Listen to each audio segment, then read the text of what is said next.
Hi, this is Amira Anime Recap, at ang recap natin ngayon ay ang Remonster. Please subscribe and hit the bell icon para lagi kang updated sa mga videos natin. Nagsimula ang kwento ng ang isang babae ay patuloy na sinasaksak ang isang lalaki kahit ito ay patay na.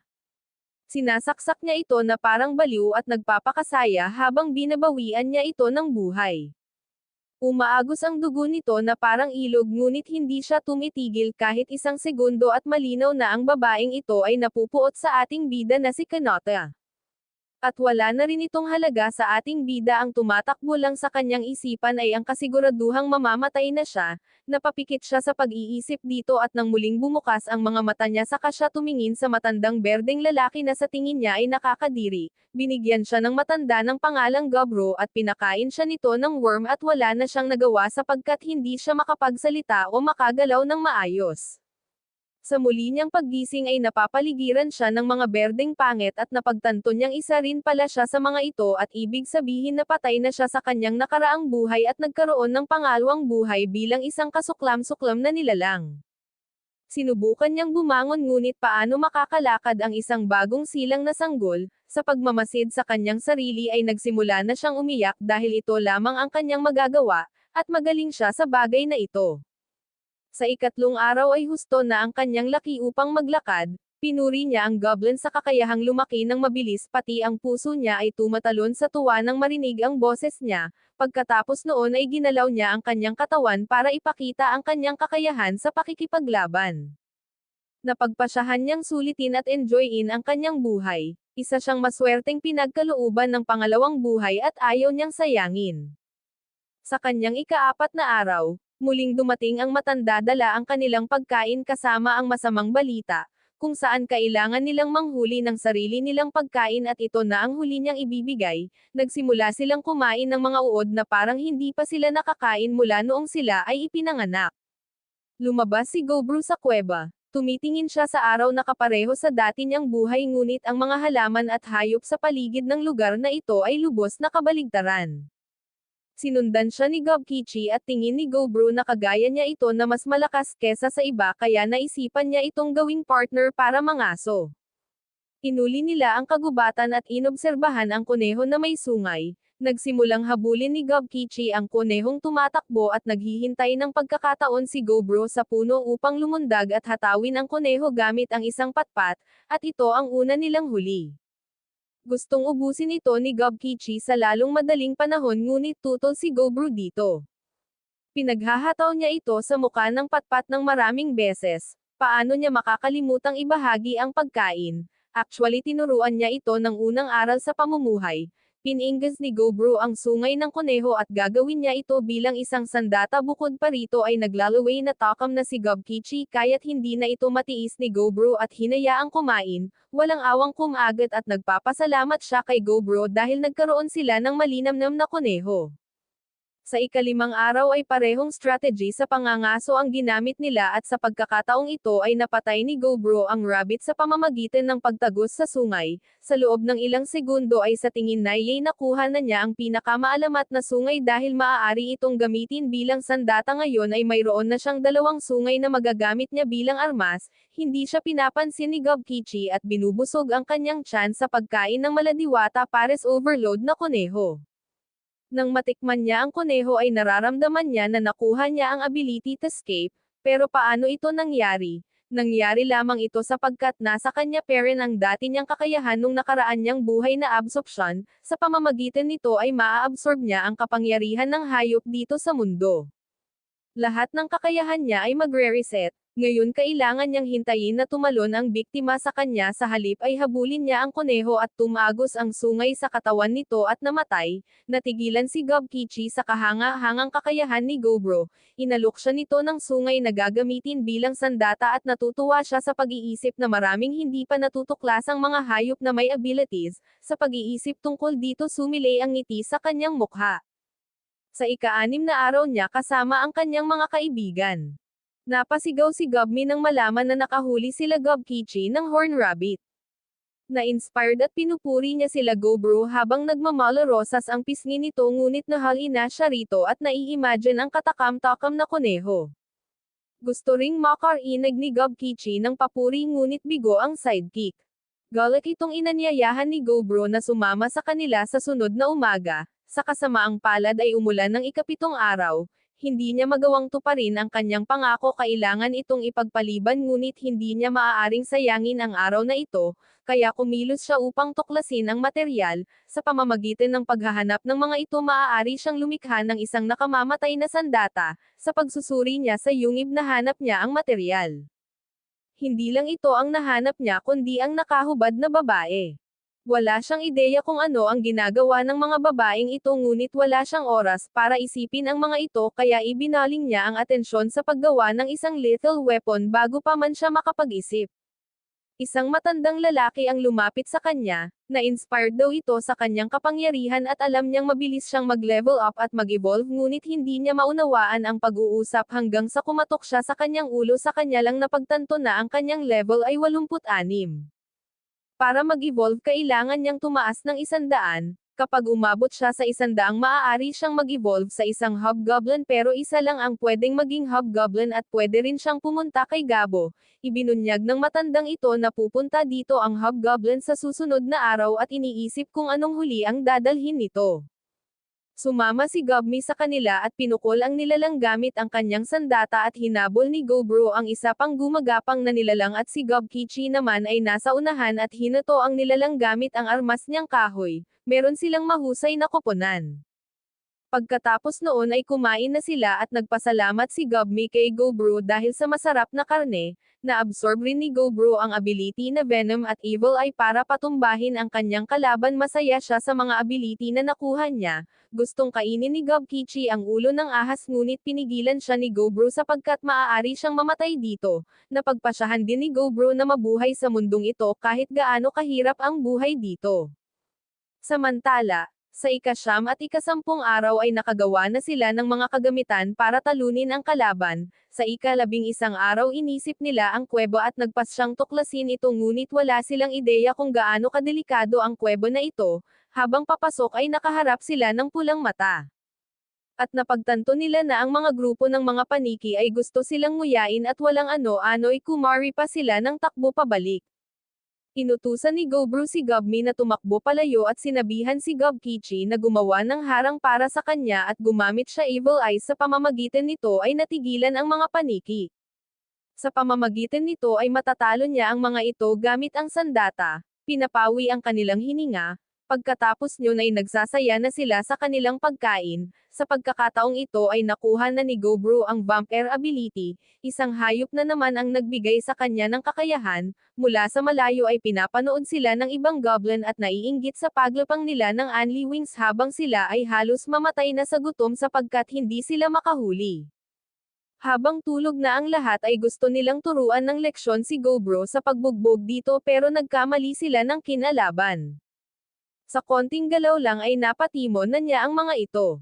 Napatumba niya ang 6 na goblin at nagpipigil hiningang nakatingin kay Gobro ang mga ito at ginamit ni Gobro ang venomous ability niya ngunit nagkamali siya sapagkat hindi pa niya ito lubusang kontrolado. Nagising si Gobmi at naggagalaiti sapagkat may nagtangka sa kanyang Gobro. Sa galit ay sumugod siya upang patayin ang mga ito ngunit pinigilan siya ni Gobro bago niya tuluyang gawin ang maitim niyang balak sa ang mga ito, tiniyak niya sa kanya na siya ay ganap na maayos kaya hindi na kailangang galpihin ang mga ito. Sa ika-13 araw, nagpasya silang hulihin ang isang bulugan.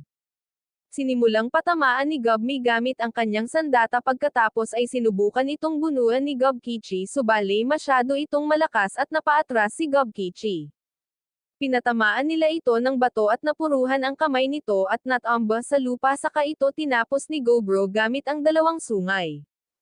Pagkatapos ay kumain na sila, sa pagkain ni Gobro ay natutunan niya ang Detect at Analyze. Tinanong ni Gobro kung busog na ang mga ito at iniayos ang karne upang iuwi. Iniuwi nila ang karne para sa mga kasamahang goblin na hindi marunong manghuli. Habang pinapanood nila ang karne ay nagngangalit sila at sinimulang kumain na parang mga baliw, lubos silang nagpapasalamat kay Gobro na nagbigay ng pagkain, sa nakaraan niyang buhay ay wala siyang pakialam sa mga mahihina pero ngayon ay marami siyang natutunan at napagpasyahang tulungan ang nangangailangan at mahihinang goblin. Habang natutulog parang pinapahirapan siya sa kanyang pagkakahimbing, isa itong evolving system na humihingi ng permiso niya upang mag-evolve sapagkat naabot na niya ang 100 level, dahil sa pagkaantok ay napili niya ang mag-evolve. Paggising niya sa ika-14 na araw ay nag-iba ang kanyang kaanyuan, nagi siyang isang hobo goblin at may malataong kagwapuhan at pati na rin si Gobkichi ay nag-transform bilang hobo goblin at biglang dumating ang matanda at nanlaki ang mga mata nito sapagkat dalawa silang nag-evolve. Ito ang unang beses sa kanyang buhay na makakita ng goblin na nag-evolve nang wala pang 1 buwan, sa bikrin na labanan ni Gobkichi si Gobro at pinagbigyan naman siya nito. Paglabas nila ay nagsimula na silang maglaban, parehas silang mahusay at mabilis pa si Gobro sa kanyang inaakala. Sa konting galaw ay napatumba niya si Gobkichi, habang siya ang nakahiga ay hindi na mahalaga kung sino ang makalaban niya pa-impul pala silang pinapanood ni Gobmi pero alam pala ito ni Gobro dahil sa Hawkeye niya at alam rin niyang may nagbabantang panganib kaya sinabi niya kay Gobmi na kunin ang sandata nito. May grupo ng lobo na naghahunting ng rabbit at saglit lang ay nalupang ang mga ito at isusunod naman ay ang bulugan na basic lang rin sa kanila. Tinalo ito sa kisap mata lang. Natuwa si Gobro sapagkat masusubukan na nila ang bago nilang lakas, kasabay noon ay panyanan ni Gobmi gamit ang crossbow at sumugod sila gamit ang kanilang armas, pinaghahataw ni Gobkichi ng pamipi ng mamay at pinagsusundot naman ni Gobro ng 29 ang mga ito, kalaunan ay nakahandusay na ang mga ito, galit na nakatingin ang isa pero sugatan na rin ito kaya mistulang tuta itong Yumopyo. Napagtanto ni Gobro na ito ang leader at meryendahin ito pagkatapos ay nagkaroon siya ng kakayahang mamuno. Pagkatapos ay iniuwi nila ang mga karne sa mga goblin at masaya ang mga ito, bilang kapalit ay nais ni Gobro ng pabor at tuturuan niya rin ang mga ito mangaso, masaya sila sapagkat hindi na sila mamamatay sa gutom at tuturuan niya rin gumawa ng armas ang mga ito dagdag pa nito, sa buhay na ito ang layunin niya lang ay kumain at makipagkaibigan. Kinabukasan, bumangon si Gobro, nag-aalala si Gobji habang pinapanood ang nag-aalab na apoy sa ika-17 araw, nagpatiwakal ang mga babae sa pag-inom ng lason at sinunog ang sarili, nagsisisi ang matanda sa malungkot nilang pagkawala ngunit wala nang magagawa.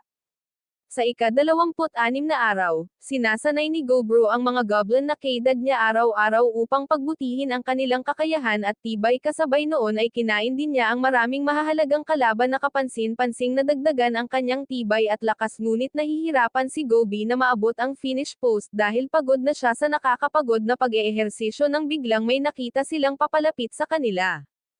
Inihanda ni Gobro ang espada upang labanan ang hindi imbitadong bisita pero pinigilan siya ni Tata Lino sapagkat hindi kalaban ang mga ito bagkus ay ang mga magulang na goblin. Habang papalapit sila sa kanila ay natulala si Gobro nang makitang may kasamang mga taong bihag, ang isang matipunong goblin hopkan na tuwang-tuwa dinala ang magagandang babae upang pagpistahan, nakatingin si Gobro nakatali ng lupod na inosenteng malusog na babae at nakaramdam ng awa sa mga ito. Alam niyang kapag nilahian ng goblin ang tao ay mataas ang tsansang goblin ang magiging supling nito sapagkat kalimitang nananaig ang dugo nila.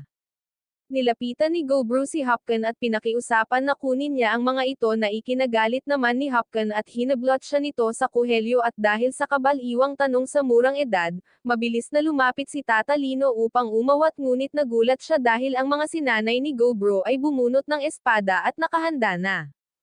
Nang biglang may mga babaeng nagmungkahi na maglaban sina Gobro at Hopkin. Silang dalawa ang pinakamalakas ngunit ang labanan na walang armas ang magdedesisyon kung sino ang mananaig at kung sino man ang manalo ay siya na ang mamumuno. Tiwala si Hopkin sa kanyang katawan at lakas kaya agad niyang tinanggap ang hamon. Nagsimula ang laban at natapos agad sa loob lang ng ilang sandali dahil iginapos ni Gobro si Hopkin ng sapot na nagmumula sa mga daliri nito, hindi ito isang weapon kundi isang tool na natutunan niya mula sa Spider Demon na talaga namang kapaki-pakinabang, ngayon nais niyang umalis si Hopkin at ayon sa kasunduan ay siya na ang mamumuno, tumayo siya sa harap ng mga goblins at tinanong kung tinatanggap siya bilang bagong pinuno at sumang-ayon naman ang lahat ng walang reklamo. Nakalugmok si Hopkin sa lupa at miserableng nakagapos sa sapot pagkatapos ay pumunta si Gobro sa mga bihag at ipinangakong paprotektahan at pananatilihin ang kaligtasan ng mga ito habang nandito sila at ibabalik sa kanilang nayon sa lalong madaling panahon. Nagulat ang mga babae sa mahabaging pag-uugali ng goblin at nagtanong ang isa kung ano ang nais nitong kapalit para sa kanilang kalayaan at pagligtas sa buhay. Ipinabatid ni Gobru na wala siyang nais na kapalit kundi ang makakuha ng kaalaman ng tao.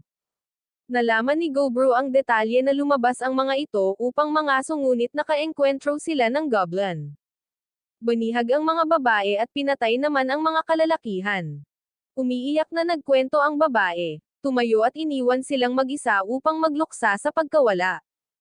Kinabukasan ay ika-28 araw na, nagulat si Gabo nang makita ang mga batang babae na maayos na, iginawa niya ang mga ito ng pagkain mula sa mga sangkap na nakuha nila ngunit batid niya na higit na mas masarap ang pagkain ng tao kesa sa pagkain ng goblin. Pinanariwan nito ang kanyang pag-iisip na maganda sa malusog na utak. Marami siyang natutunan sa mga ito kumpara sa goblin na lumalaki at natututo ng kakayahan habang ang goblin ay nag-e-evolve lamang sa mas mataas na antas ng goblin. Ang isa sa mga babae ay panday, ang kambal ay mahusay magluto at ang nakasalamin naman ay kemes habang ang pulang buhok ay naman ay tila isang painter ngunit wala pa itong kayang patunayan sa kabilang banda. Ang mga goblin ay nagsasagawa ng mga mahirap na pagsasanay at bumagsak dahil sa pagod. Tinipon sila ni Gobru para pag-usapan ang mga susunod na araw, taliwas sa nakasanayan nilang buhay. Hindi sila mangangaso sa loob ng ilang araw. Nais niyang mag-focus ang mga ito sa pagsasanay at pag-aaral. Hindi ito gusto ni Hopkins ngunit sumunod parent siya. Sa ika-31 araw nasa loob sila ng kuweba at para maalis ang kanilang pagkabagot ay nagtagisan sina Gobru at Gobkichi upang mas maasa ang kanilang pakikipaglaban at may matinding nangyari ng gabing iyon na inaasahan na rin ni Gobru na mangyayari mula sa mga goblin. Nagtungo sila sa mga natutulog na binibini at nais ng halayin nang biglang dumating si Gobru at pinagdalawa ang goblin at ginapos niya ang mga ito gamit ang sapot mula sa kanyang daliri. Sa pagkakataong ito, galit na galit siya bagamat binalaan na niya ang mga ito ay ginawa parent, si Hopkins ang pasimuno nito. Humingi siya ng pasensya sa pulang buhok pero umiyak ito at niyakap siya at lumapit ang iba pang goblin upang alamin ang nangyari. Inutusan niyang ilabas ang mga suwail upang parusahan sa harap ng lahat upang magsilbing aral. Ibiniti niya ito ng patiwarik. Kinabukasan nakita niyang patay na si Hopkins. Noong ika-32 ng araw ay nakaharap sila sa isang makaliskis na puting kabayo na tumatakbo patungo sa kanila. Inatake ito ni Gobkichi at Gobru. Winasak ang kaliskis at pinatay ito. Sa sandaling kinain ni Gobru ang karne nito ay pinuno siya ng napakalaking lakas at nagkaroon ng maraming skills kabilang na ang mabilis na paggaling, mabilis na kasanayan at isa sa skill ay triple thrust kung saan tumatama ng 3 beses sa target ang isang tiranya kaya naman ang Dairon Horse ay malakas na kalaban. Namulat ang mata ni Gobru dahil may umuuga sa kanya. Ito pala ay si pulang buhok. Humiga ito sa tabi niya. Tahimik lang si Gobru dahil takot ito marahil sa nangyari noong nakaraang gabi pero nung sumunod na gabi ay dalawa na silang nakahiga sa bisig ni Gobru. Masaya si Gobru sa pagsasanay. Nahahati ang pagsasanay at pinamumunuan ito ng kanyang mga kaibigan. Nung araw na yun hindi siya nanatili upang mamuno sa training. Pumunta siya sa kagubatan upang maghanap ng monster. Nakakita siya ng Thrihorn Horse at sinibat gamit ang first level magic at nasawi ito. Ngayon ay mas sanay na siya sa paggamit ng magic at casual na naglakad sa kagubatan. Makalipas ang sandali napansin niyang malayo na siya. Nakita siya ng dugo at marka sa lupa. Naalala niya ang tinuro ng matanda na huwag tumungo sa norte ng kagubatan sapagkat nandito ang mapanganib na uso. Saglit lang ay nakita niya ang nagngangalit na uso. Sapat na ang laki at ungol nito upang takutin ang mga duwag. Kahit sino maliban kay Gobru ay dapat nang kumari papalayo. Ngunit nais niya itong paslangin at talunin upang malasap ang malinamnam nitong laman. Ginamit niya ulit ang kanyang magic upang lumaban at binato niya ito patungo sa uso. Sa kabilang dako naman ay nag-aalala si Gobmi sapagkat matagal na siyang wala at dapat ay nakabalik na sa kuweba ngunit walang nakakita sa kanya at nananalig na ayos lang siya at makauwi na. Sa kabilang banda, nakaligtas ang uso sa mahika ni Gobru sa pagsangga ng braso nito pero tumalon si Gobru at inatake ang oso gamit ang espada nito ngunit matibay ang katawan ng oso at hindi man lang humiwa ang talam nito. Binalot ni Gobru ng sapot ang oso na mula sa kanyang kamay ngunit nakawala ang uso at bumuga ng apoy. Nasusunog na ang lugar habang si Gobro naman ay nagtatago sa likod ng puno. Nagulat si Gobro na nakakayanan ng oso ang 2,000 degrees. Ngayon ay handa na siyang harapin ito anuman ang mangyari. Lumabas siya sa puno at tumakbo patungo sa oso habang nakabalot ng yelo at inatake sa muka ang oso.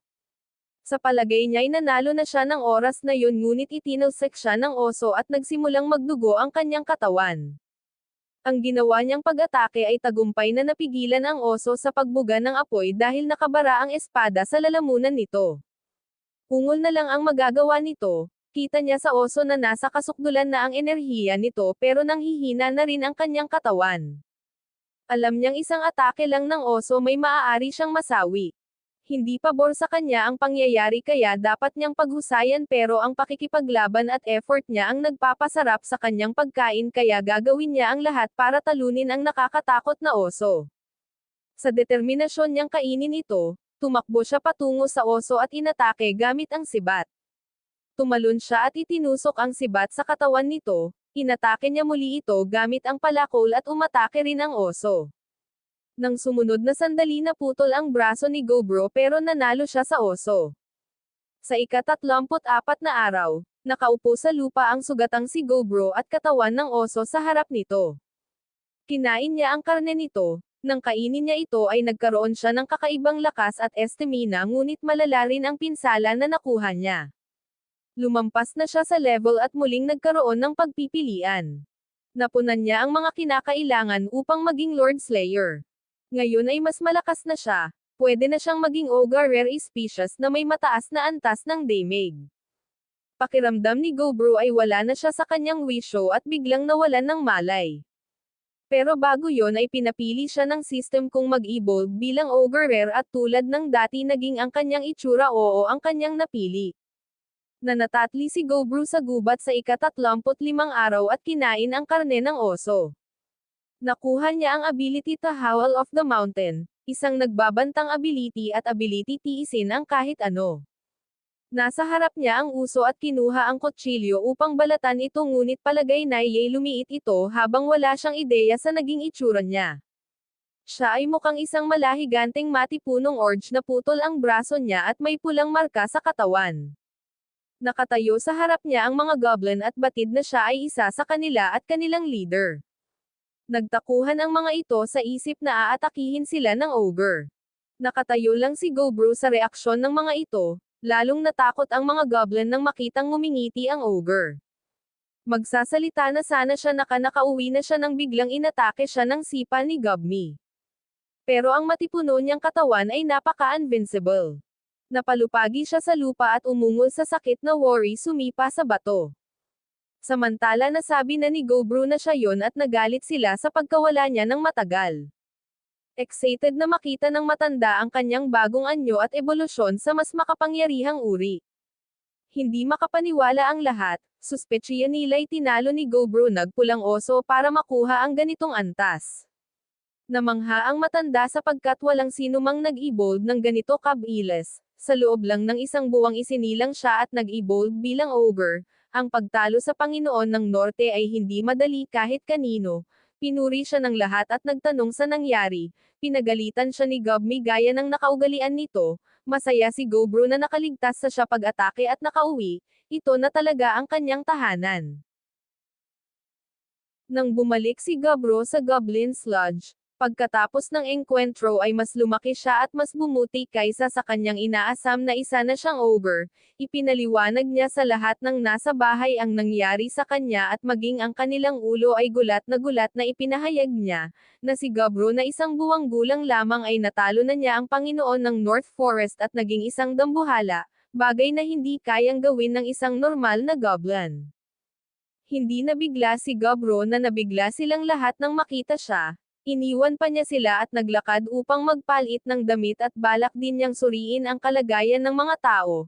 Sa kanyang paglalakad ay nakita niya ang craftsman na nagsuri sa sandata na ginamit niya noong araw na iyon at laking gulat niya na nabasag din ang palaso. Sinabi niya sa kanya na siya ay nagukit ng kutsilyo na may espiritong kaluluwa at siya ay nasa sabik sa kung gaano kahusay ang lahat ng kani-kanyang ginagawa. Siya ay lumakad pa at natagpuan ang mga tao nang makita nila siya ay labis silang nabigla. Hindi nila inaasahan na siya ay lalaki at sobrang lakas kaya't gumugol siya ng ilang oras upang ipaliwanag sa kanila na siya ay ang parehong Gobro na kilala nila at hindi niya sila sasaktan. Sa totoo lang ang kanilang nakakatakot na ekspresyon at damdamin ay labis siyang nasasabik habang ang mga ito ay mukhang napakasaya at siya ay umalis. Nakita niya ang isa pang tao na nagsasabi sa kanya ng kanyang ginawa noong siya ay wala. Ipinagmamalaki niya ang kanyang tagumpay at masayang hinaplos ang kanyang ulo dahil sa kasiyahang hinahawakan nito ang kanyang ulo ay nagseselos ang iba pang mga babae at bago siya tumingin ng 2 beses ang dalawa sa kanila ay hinawakan na ang kanyang mga paa at pilit na kinakaladkad siya pabalik. Naglakad siya para tingnan ang kusina kung saan nakita niya ang mga chef na nagrereklamo sa kanya na ang trabaho sa kusina ay sobra para sa kanila at hindi nila ito magagawa ng mag-isa kaya sinabi niya sa kanila na hihilingin niya ang 2 babaeng goblin na sumama sa kanila.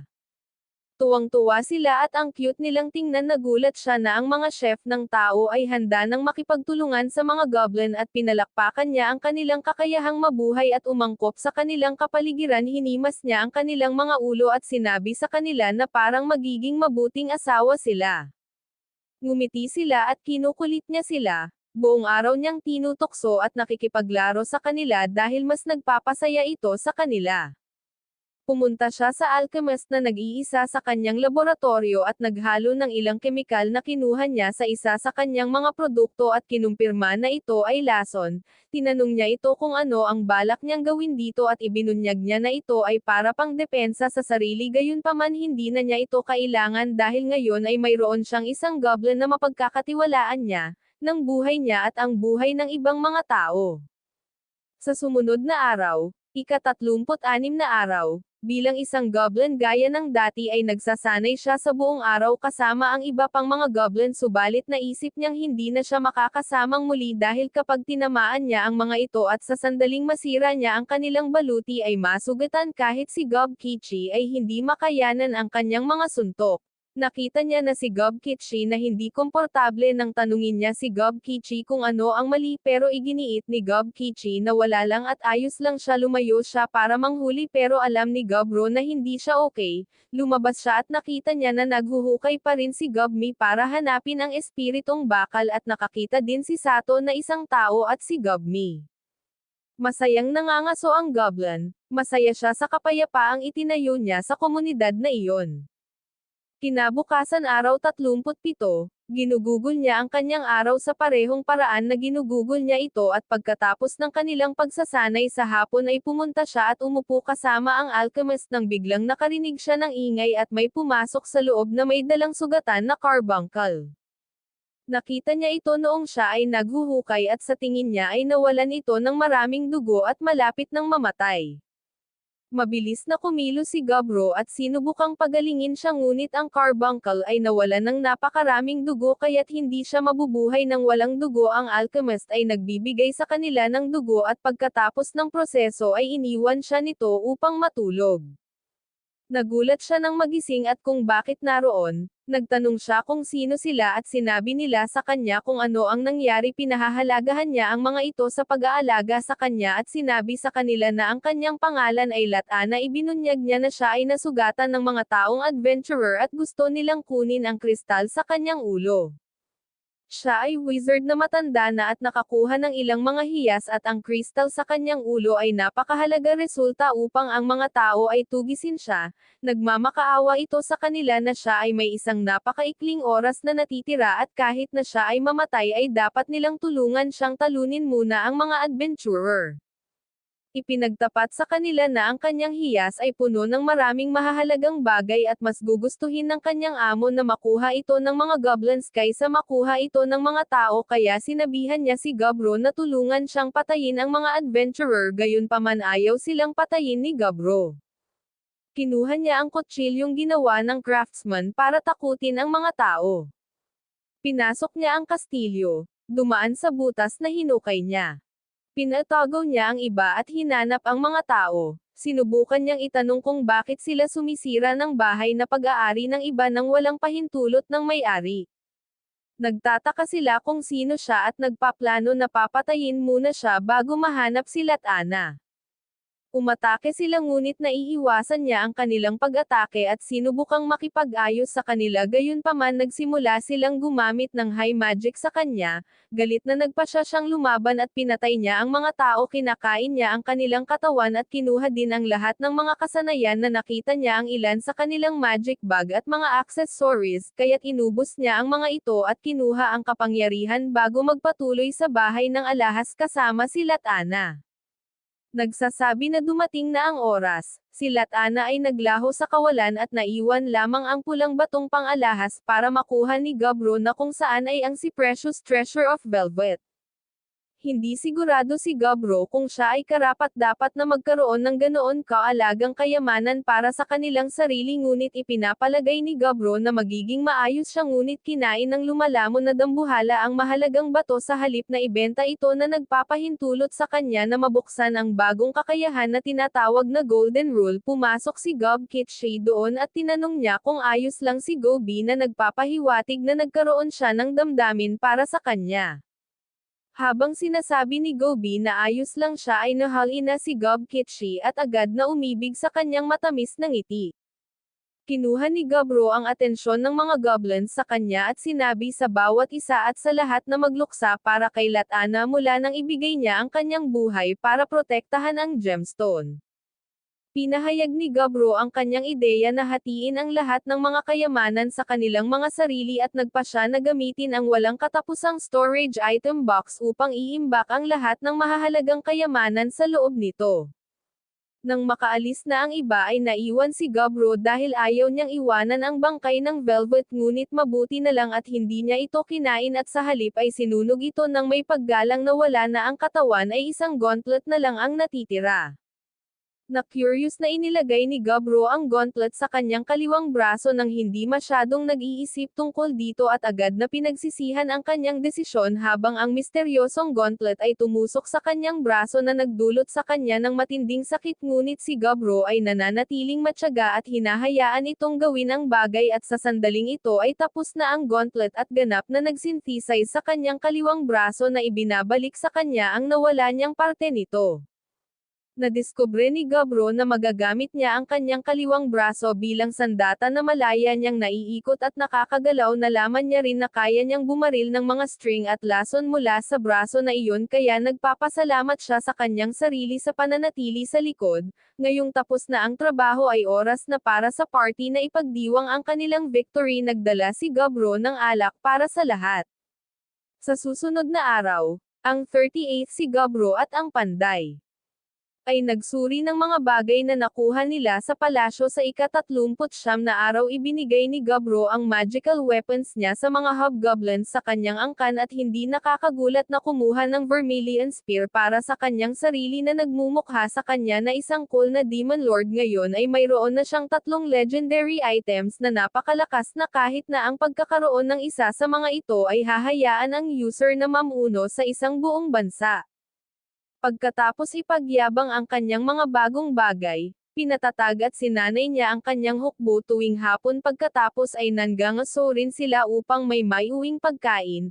Mula sa karne ng oso ay gumagawa ng sinabawan ang kambal para sa lahat. Napansin ni Gabro na kain lang ng kain si Pulang Buhok kahit walang ambag.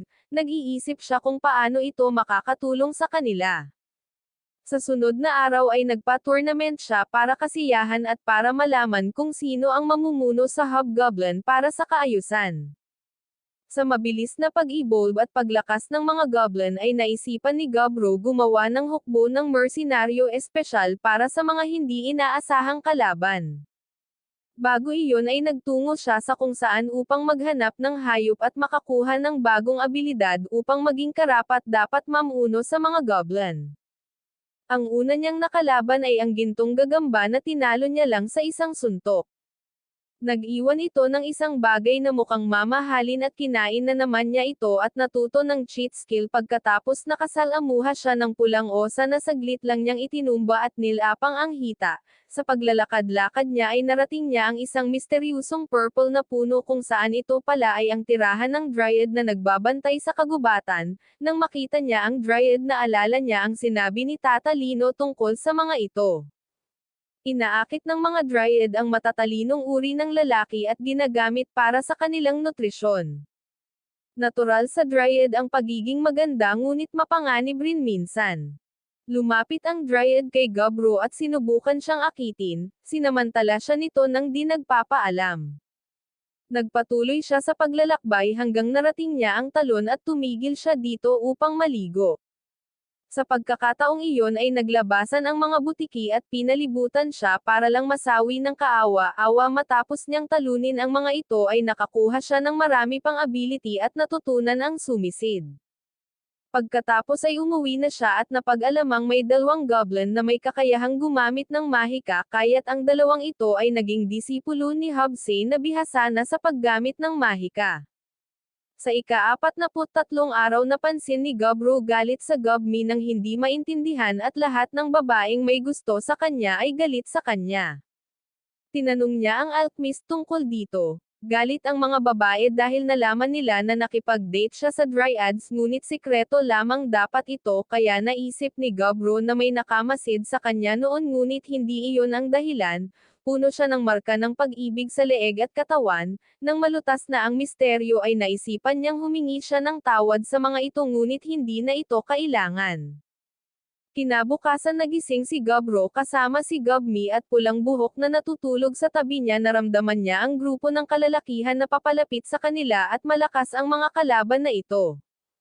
Lumabas siya sa kuweba para makita ang mga nanghihimasok na ito. At nakita niya ang tatlong ignoranting elf ang nakarating dito na naglalayong hulihin ang mga goblin at gawing alila. Dahil nais ng mga tao ang sagradong kayamanan ng mga elf, nais ng elf leader na tumulong sina Gobro at ang kanito upang talunin ang mga tao kapalit ng ilang buwang supply ng pagkain, ngunit ayaw ni Gobro na makipagtrabaho sa mga ganggang at nilinaw sa kanila na walang siyang balak tumulong sa kahit kanino dahil sa kabaitan niya. Hayaang mag-isa ang mga gunggong na hindi marunong gumalang sa iba. Sinabi ng elf leader na hindi dapat igalang ang mga goblin dahil bangkos lang ito ng mga mababang uri. At bago siya makakilos at maipakita kung gaano siya kalakas ay pinigilan ito ni Gobro ng kanyang aura at nanggatog at napaluhod, ngayong wala na itong tapang ay banihag niya ito at pinalabas sa damo ang mga asungot at pinasuko kung nais pang mabuhay. Naisip ng mga elf na wala silang laban sa hari ng kagubatan kaya sumuko na lang at tumakbo paatras.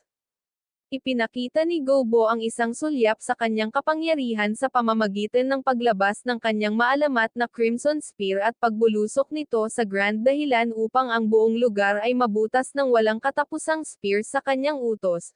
Napagtanto ng mga duwende na hindi sila maaaring makipag-ayos o magdahilan kay Gobro kaya tumakbo sila, hinayaan ni Gobro na tumakbo ang mga ito, ngayong alam na nila ang kanyang lakas ay hindi na siya gagambalain ng mga ito. Nang sumunod na araw nang huli siya ng Grey Slime at nakakuha ng defensive skills sa pagkain ng magical core nito at nagkaroon rin siya ng kakayahang mag-summon ng maliit na bersyon ng kanyang sarili at napag-isip-isip niya na magagamit niya ito upang gawing especially iya sa ibang lahi at magiging kapaki-pakinabang sa hinaharap. Hindi lang yon, ginamit niya rin ito upang makalikha ng damit ng tao gamit ang tela at wise na teknik at lahat na ng babae sa kanyang kaharian ay masaya. Sa ika-47 araw ginamit niya ang clone ng dugo upang mag-especially iya sa mga duwende na tila gumagawa ng isang lihim na hakbang para atakehin muli ang Goblin Village dahil sa kanilang pagmamataas ay nagpa siya si Gobro na parusahan sila at nagpalabas ng malakas na dagandong sa kanila na nagpatigil sa lahat.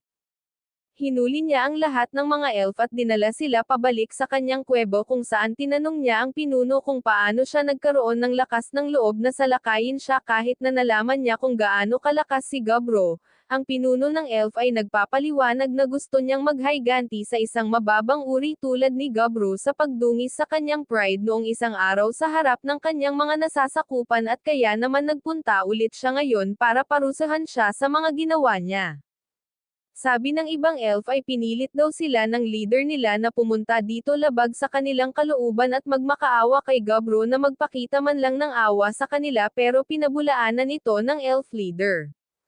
Sinabi niya sa kanila na kung mananalo sila laban sa mga mandirigmang goblin sa kanyang angkan sa isang 1 versus 1 mock battle hahayaan niya silang mabuhay. Pagkatapos ng mock battle 17 ng mga duwende ang nanalo samantalang 6 ang natalo.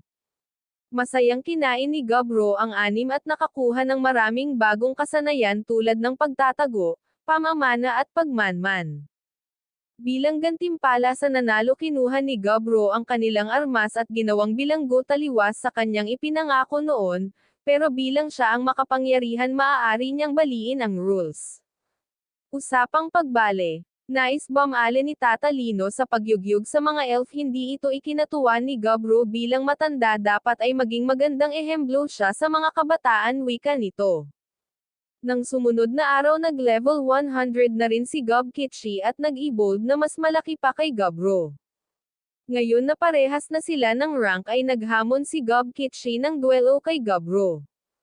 Nagpapalitan sila ng suntok sa kanilang duelo pero bilang si Gobro ang bida ay tinalo niya si Gob Kitschy. Nang kinagabihan kakaibang figure ang lumapit sa kanyang panaginip at binigyan siya ng hindi maipaliwanag na kakayahan bilang regalo na nagpalito kay Gobro.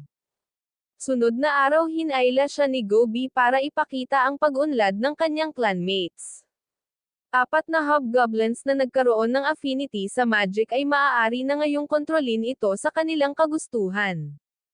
Si Gobi G ay ang pinakaangkop na maging isang kleriko samantalang si Hobsay na naging isang mayanhing hobgoblin pagkatapos ng pagranggo ay maaaring magkontrol ng apoy. Ipinakita niya kay Gabro ang ilang mga mahiwagang marka na lumitaw sa kanyang katawan pagkatapos niyang mag-evolve sa isang half-spell na lord na naging sanhi ng sandaling pagkablangko ni Gabro. Napansin niya ang hugis ng mga marka na katulad ng kanyang mga marka, hindi na makapaghintay upang ipakita ang kanyang mga bagong mahiwagang kakayahan kaya lumabas sila upang makita kung siya ay talagang mahusay sa pagiging isang salamangkero. Iminungkahi ni Hobsay na ipakita ang kanyang kapangyarihan. Nagpakawala siya ng malaking mahika na ikinagulat ni Gabro at may mas higit pa siyang kayang gawin bukod rito. Hiniling ni Gabro na huwag nagmag-abala na ulitin ito sapagkat isa na siyang hobgoblin at labis na ang paggamit niya sa kanyang kapangyarihan, masaya siyang nag-evolve at proud siya rito at binigyan niya rin ito ng regalo tinanggap niya ito at nagagalak siya. Lumapit rito si Saro at naiingit sa regalo nito, ngunit sinabi nito na huwag malungkot at malapit na rin siyang mag-evolve at makatanggap ng regalo. Nang araw na iyon tiningnan niya ang mga goblin sa kanyang nasasakupan at nagulat sa galing ng mga ito. Alam niyang hindi dapat ganto kabilis pero alam niyang bakit ganoon na lang kabilis lumaki ay dahil sa kanyang abilidad. Proud siya sa kanilang ginagawa at aminado siyang ang dahilan ng paglaki nilang lahat gaya ng una niyang buwan ay ang kapaligiran na kanilang ginagalawan ay nangkaroon ng malaking impluwensya sa kanila. Maliban sa mga tumanggi na lumaki at iyon ay ang mga nakatatandang goblins. Kinabukasan pagdating niya mula sa pangangaso nakasalubong nila ang Elder Goblin at sinabing may pagkain siyang dala para sa kanila ngunit sinabi nito na hindi na sila interesadong mapunta sa lugar na iyon kasama nila. Sinasabi nila na ang mga nakababata ay mas umuunlad kaysa sa kanila at sila ay ganun parent. Sinabi nilang kung ayaw silang paalisin ay patayin na lamang pero nagulat sila dahil hindi nila inaasahan na hindi sila nito pipigilan. Binigyan pa niya ang mga ito ng regalo. Inilabas niya ang mahiwagang punyal na mukhang pangal ngunit ito ay matalas at saka sinabing mag-iingat ang mga ito. Sumunod na araw, Ika-54 na araw nag-uli-muli sila sa gubat at nakakita sila ng orc na may hila-hilang tao, ngunit sa puntong iyon ang tao ay wala ng buhay, kaya't pinaslang niya ang orc at nakuha niya ang monster tamer skill dito at bumalik siya sa nayon. Sa nayon ay nakita niya ang alchemist at may ginawa ito para sa kanya, nilasahan niya ito at ito pala ay alak. Matagal na niyang nais makatikim ng alak mula nang siya ay ma-reincarnate, kaya siya ay nagagalak. Masaya niya itong ininom. Nang sumunod na araw tinipon niya ang lahat ng batang goblin at sinabi niya na umalis ang matatandang goblin at kung may nais pang umalis ay malaya rin silang makakaalis at bibigyan niya pa ng regalo, ngunit walang tumugon, senyales na gusto nilang mamalagi. Nang mga sumunod na ilang araw mayroon silang kalmadong araw sa nayon, naisipan niyang gumawa ng hikaw gamit ang kanyang dugo bilang uri ng komunikasyon sa pagitan nila. Sa ika-56 na araw sinubukan nila ang hikaw at ito naman ay gumagana, ngayon ang komunikasyon ay madali na sa pagitan nila. Sa ika-57 araw tagumpay na napatumba ni Gobi ang halimaw at nabigla si Gobro sa paglakas nito, naisipan ni Gobro na subukan ang nakuha niyang monster tamer sa orc, napaamo niya ang unicorn at ibinigay kay Gobi. Sa sunod na araw nagpaamo naman siya ng abong oso at grupo ng abong lobo upang gamitin bilang proteksyon sa mga babae sa kuweba. Ika-59 na araw isang nakakagulat na pangyayari ang nagpatahimik kay Gobro sapagkat ang pulang buhok ay tila bihasang swordsman na madali lang tinalo ang monster sa 1-by-1 fight. Bilang nasiyahan siya na makakaambag na si Pulang Buhok ay binigyan niya ito ng pagkain niya, ngunit sa hindi niya inaasahan nagkaroon rin ng kakayahan ang Pulang Buhok matapos kainin ang karne ng Crimson Deer na nagpapahintulot sa kanya na kumilos ng parang tumatakbong deer at nagkaroon siya ng bagong job title na Noir Soldier, ngunit meron itong kahinaan. Kapag hindi sa nakakain ng karne ng monster ay mamamatay siya bilang kapalit ng pag-unlad, lakas, at leksi na natanggap niya. Maya-maya ay binalitaan ni Gobi si Gobro na inatake ng grupo ng tao ang mga goblin na nag-e-explore sa kagubatan. Na-realize ni Gobro na nasa gubat ang mga tao upang labanan ang mga elf at makuha ang mga kayamanan nito. Ngunit hindi siya interesado sa labanan ng tao at elf, wala pa siyang pinapanigan.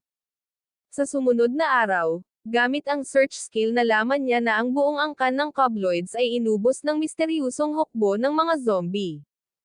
Nais niya itong tulungan, tumungo siya sa lokasyon ng Cobloids kasama ang kanyang kasamahan.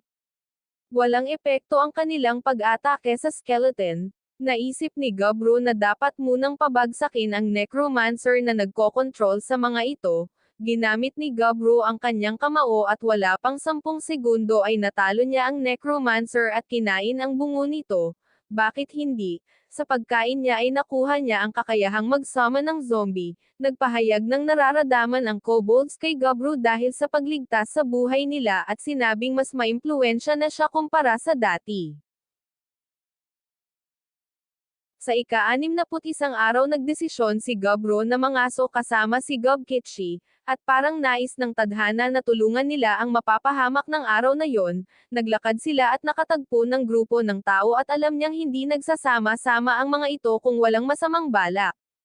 Minatyagan niya ito at inalam ang dahilan ng kumpulan ng mga ito, at nalaman niya na balak ng mga itong dakipin ang anak ng elf chieftain. Natural na walang pakialam ang goblin at elf sa isa't isa, pero sa pakikinig niya ay nalaman niya na taksil mula sa elf ang nasabi sa mga tao na babalik ang prinsesa mula sa festival, kahit alam niyang wala siyang responsibilidad para iligtas ito, ngunit nanatili parent siya, sa pagdaanan ng prinsesa at bantay nito ay namangha siya sa kagandahan nito. Alam niyang natural sa elf ang pagiging maganda, ngunit kakaiba ito, gaya ng inaasahan. Inatake at nagpakawala ng pana ang mga tao at namatay ang ilan sa gwardya. Hindi siya agad na nakialam upang hindi niya iyon pagsisihan, pero nang makita niyang malala na ito ay kumilos na siya, kinalaban niya ang tao at banihag ang iba. Matapos niyang talunin ang mga ito ay binuhat niya ang prinsesa at kinarga naman ni Gobkitchi ang bangkay ng mga gwardya. Ang magagawa na lang niya para sa mga ito ay bigyan ng maayos na libing. Sa sumunod na araw, pinapanood niyang matulog ang prinsesa, Biglang nagising ang prinsesa at natakot sa kinaroroonan niya, sa takot nito ay lumabas ang mga pakpak nito na ikinagulat ni Gabro na may pakpak pala talaga ang elves. Tinanong nito kung ano ang ginagawa niya rito at hinampas siya ng paulit-ulit at inaalam kung siya ba ay dinakip. Takot nitong tinanong kung nais siya nitong dungisan, pinakalma niya ito at pinaliwanag na kung ano ang nangyari sa kanya, tinanong ang tungkol sa kanyang mga gwardya at sinabing hindi niya na nailigtas ang mga ito, tinawag niya itong mahina at hinampas. Sinabi nitong kung nais niya silang tulungan ay dapat iniligtas ang lahat at hindi hinayaang mamatay ang iba.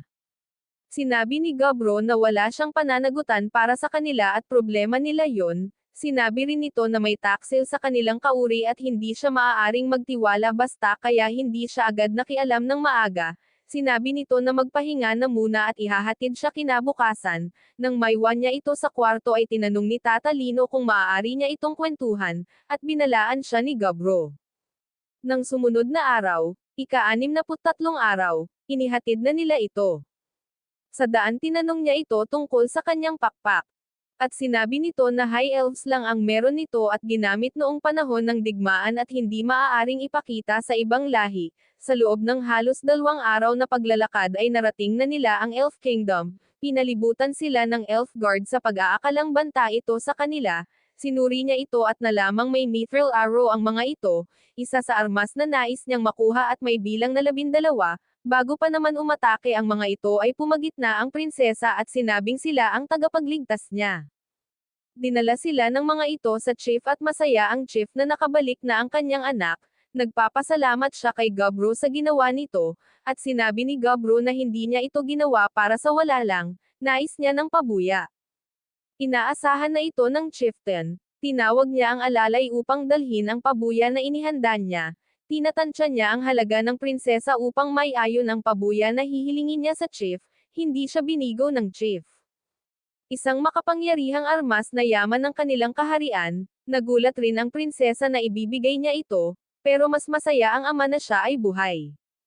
Tinanggihan ito ni Gabro at humiling lamang ng mithril weapon. Ibinigay ng chief ang nais nito at doon nagsimula ang magandang ugnayan ng angkan ng elf at goblin. Nang paalis na sila ay natanong ng chief kung napansin nila ang grupo ng elf na umalis para sa misyon pero itinanggi niyang nakita ang mga ito. Bago sila umalis ay nagbigay pa ang chief ng alak at ibang mga bagay. Nasiyahan siya at sinabing magsabi lamang sa kanya kung kailangan ng tulong. Na-relax siya habang iniinom ang alak. Nang sumunod na araw, nagising siya at nakitang nag-evolve na si Gobmy bilang hobgoblin at may kakayahang manipulahin ang yelo at mangakit. Si Gobi naman ay naging half-earth lord na may kakayahang magkontrol sa lupa. Si Hobsato naman ay naging half-bloody lord na may kakayahang magmanipula ng dugo at gawing sandata. Mayroon rin silang mga tato na gaya ng sa kanya at konektado ang tato sa kung ano ang kapangyarihan nila. Dahil sa umuusbong na alitan sa pagitan ng elf at tao ay kailangan ng elf ang tulong niya at nais niyang sanayin ang mga ito.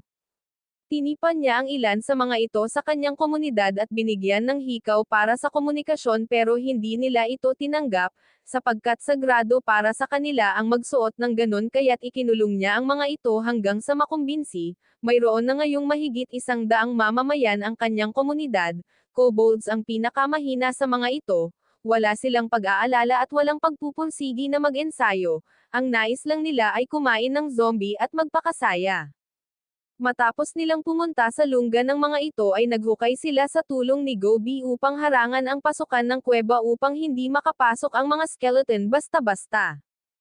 Pinag-group hunt niya ang kobolds upang tumatag ang pagkakaisa at pisikal na lakas ng mga ito sa pag-atake sa itim na lobo. Sa kabila ng pagiging malakas ng lobo ay naitombo ito ng kobolds dahil sa bilis nila at hinuli sa utos ni Gabro upang gawing alaga. Matapos makahuli ng 20 na lobo ay pinatigil na niya ang mga ito at pinaamo ang mga nahuling lobo gamit ang kanyang kakayahan. Bilang walang leader ang mga lobo ay masugid na sumunod ang mga ito kay Gabro. Matapos ang lobo ay isinunod naman niya ang baboy ramo ngunit pinangunahan na ni Gobi pero nabulilyaso dahil napatay niya ang baboy, kaya imbis na maging alaga ay naging ulam na lang ng mga goblin. Si Emery na isang mahusay na panday ay ini-upgrade ang halberd ni Gobro gamit ang mithril at materyales na natanggap niya mula sa Elf Chief. Pinabuyaan ito ni Gobro at kinalong, talaga namang kahusay ng ating bida. Nagkaroon ng bagong job title si Emery matapos masanay sa paggamit ng Spirit Stone at naging Elemental Smith, dahil dito ay mas napapalakas pa niya ang armas. Sa sumunod na araw ay nagpatuloy ang mga kobold sa pangangaso at sumunod rin si Gobro upang manghuli ng baboy dahil hindi na pwedeng ipaubaya kay Gobi. Matapos yon ay nahihiya siyang nilapitan ni Gob Kitschy at halatang kinakabahan. Sinabi niya kay Gobro na matapos niyang sabihin ang kanyang sasabihin ay huwag siyang tatawanan. Nang masabi ni Gobro na hindi siya tatawa ay inamin na ni Gob Kitschy na umiibig na siya kay Gobi. Inaasahan na ito ni Gobro sapagkat napansin niya na nahihiya ito kapag malapit si Gobi at hindi na siya nabigla. Kahit na ay patuloy na inilahad ni Gob Kitschy ang kanyang nararamdaman dito at kung gaano napaibig sa ganda at matipuno nitong kurba. Sinabi niya na may hindi mapakali sa kanya, pag nakikita niya si Gobi kaya nais niya itong palaging kasama pero hindi niya alam kung paano aamin kaya humingi siya ng payo kay Gobro na hindi lang nakipagkwentuhan sa goblins at elf ay may 3 pang sisiyo. Hindi siya particular na binigyan ni Gobro ng payo. Sinabi lang nito na tumungo kay Gobi at sabihin ang kanyang nararamdaman at pinangako na kahit mabasted siya ay hindi gaya ng nararamdaman niya ngayon. Kahit na hindi ito ang inaasahang payo ni Gob Kitschy ay nakinig pa rin siya sa leader at nagdesisyon na tagpuin si Gobi ng gabing iyon. Pagsapit ng gabi, umayon ang buwan sa romantikong gabi, ginamit ni Gob Kitschy ang oportunidad upang umamin sa may kakahuyan at sinabing nais niya na balatan nito ang kanyang saging. Hindi inasahan ni Gobi na manggagaling kay Gob Kitschy ang ganoong mga salita. Sa pagtatapos ay naalis na ni Gob Kitschy ang titulong talunan at pinasigaw si Gobi buong gabi. Dahil dito ay nadagdagan ang kumpiyansa ni Gob Kitschy at hinamon si Gobro ng duelo ng sumunod na araw at nakatama ng solido sa kanyang kanang kamay at ininde niya ito. Sa palagay na iyay sobrang lakas niya at tinalo niya si Gobro sa duelo resulta ng ginawa niyang pagpapapawis nung nakaraang gabi. Pero hindi lamang siya ang umamin dahil umamin na rin pala noon si Gobi kay Gobmi noong nakaraang araw, senyales na nagkakaibigan silang dalawa, ibig sabihin na 100 portion to na makakapagpainit sila ni Gobi. Sinabi ni Gobi kay Gobmi na may crush siya kay Gob Kitschy at sinabi naman ito ni Gobmi kay Gobro, at inihana na pagtagpuin sila ng gabi. Gayunpaman, binisita at kinamusta ni Gobro si Gobi at inaasahan na hindi ito makakakilos matapos ang pinagdaanan nung nakaraang gabi. Pero gumaan ang loob niya nang makitang balik ensayo na ulit ito ngunit nababahala sa performance task ng kanyang kaibigan. Si Gob Kitschy naman sa kabilang banda ay mas lalong lumakas at sumabak sa mas delikadong paghahanap at nangaso mag-isa. Lumaban sa zombing skeleton at kakaibang monsters. Pagkatapos ng pag-insayo nila noong araw na yun ay nangaso silang 4 ng magkakasama kung saan naalala nila noong kabataan pa nila matapang na nanggangaso mag-isa. Sa kalaliman ng norteng bahagi ng kakahuyan nakatagpo sila ng monsters na hindi pa nila nakikita kagaya na lang ng tipaklong. Kinain ito ni Gobro matapos patayin, at nagkaroon siya ng kakayahang molting edge, super jump, tahimik na pagpaslang, exoskeleton at marami pang iba. Sa mga kakayahang ito, exoskeleton ang nakakuha ng interes niya na kung saan nagpapahintulot sa kanya na magkaroon ng balute na mas lalong nagpaangas sa kanya. Bilang nag-transform siya bilang mala superhero gaya sa television. Napapaisip siya kung matibay ito gaya ng itsura nito. Sinubukan niya ang kakayahan nito at nalaman na may abilidad rin itong magpagaling at mag-absorb ng impact kung saan 10 beses na mas matibay kesa sa karaniwang balute. Gayunpaman mas komportable siya sa karaniwan niyang suot kaya mas nag-focus siya sa ibang abilidad gaya ng paglipad at pagkuha ng iba pang skills sa pamamagitan ng pagkain ng kakaibang nilalang. At sa wakas, umabot na sa ika-69 ang pamamalagi niya rito. Nakipagpalitan siya ng kalakal sa elf na bunga upang makagawa sila ng mas maayos na armas. Binigyan niya ng espesyal na pagtrato ang chemistry girl na kumuha sa katawan niya ng kinakailangang elemento upang pag-aralan, sanhi upang mainggit ang ibang babae sa kanya. Sumunod na araw, Lumapit muli ang elf sa kanya at pinaalam na kumikilos na muli ang mga tao laban sa kanila, humihingi sila ng tulong kay Gobro laban sa mga tao at pinapangakong babayaran ng chief ang kabaitan at serbisyo niya. Sumang-ayon si Gobro, inihanda ang kanyang hukbo para sa matinding laban. Kung nasiyahan ka sa ating kwento ay maaari lang na mag-subscribe at pindutin ang bell icon para updated ka sa sunod na bahagi ng ating kwento. Maraming salamat!